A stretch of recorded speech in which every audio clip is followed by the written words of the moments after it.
సహోదరి సహోదరులందరికీ నా హృదయపూర్వకమైన వందనాలు చెల్లిస్తున్నాను. ప్రియులారా,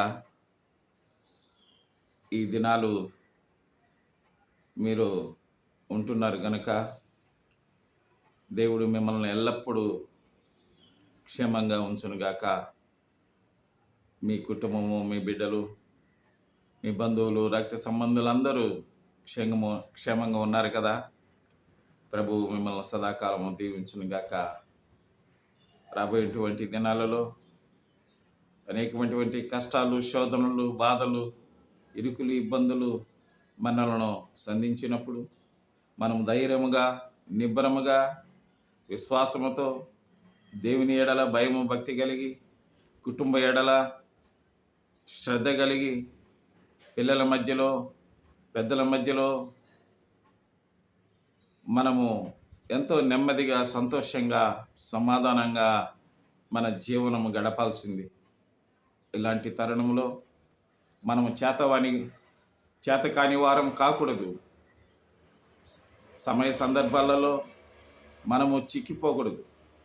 మంచి జ్ఞానముతో, మంచి ఆలోచనతో ప్రభువు దగ్గర మనం ఎప్పుడూ జ్ఞానవంతులంగా ఉండాలని ప్రభువు యొక్క చిత్తమైనది కనుక ఈ రోజుల్లో ప్రతి బిడ్డలు ఈ యుద్ధాలు వార్తలు విన్న వెంటనే, రౌద్రాలు వార్తలు విన్న వెంటనే అనేక కుటుంబాలలో శోధనలో పడి దిగులు పడకుండా ఉండాలని ప్రభు పేట మనం చేస్తున్నాను.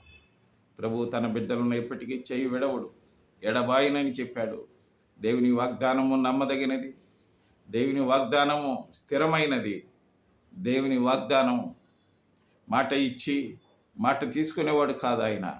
కాబట్టి విశ్వాసంతో మనము, మన కుటుంబము, మన బిడ్డలము, మన సంతతి యావత్తు క్షేమంగా ఉండటానికి మనము జాగ్రత్త పడుదుగాక. దేవుడు మనలందరినీ ఆశీర్వదించునుగాక. ఆమేన్. ప్రార్థన చేసుకుందామా. పరలోకమందున్నటువంటి తండ్రి, ఈ బిడ్డలందరూ నీ పిల్లలు స్వామి. నాయన, నీ మాటలు విన్నారు ప్రభు.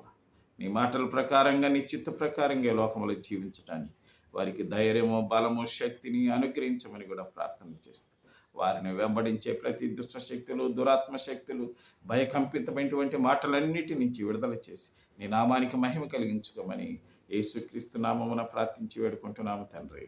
ఆమేన్. ప్రియులారా, మీరు చూస్తున్నారే కానీ సబ్స్క్రైబ్స్ చేయకుండా అనేక మంది ఉంటున్నారు కనుక దయచేసి ఒక్క నిమిషం మీరు మీ సేవకునికి తోడ్పడి సబ్స్క్రైబ్ చేసి, లైక్ చేసి అనేక మందికి దేవుని యొక్క వార్తను అందించడానికి మీరు కూడా పాలిభాగస్తులు కావాలని ప్రభు పేట మిమ్మల్ని మనవి చేసుకుంటున్నాను. Praise the lord.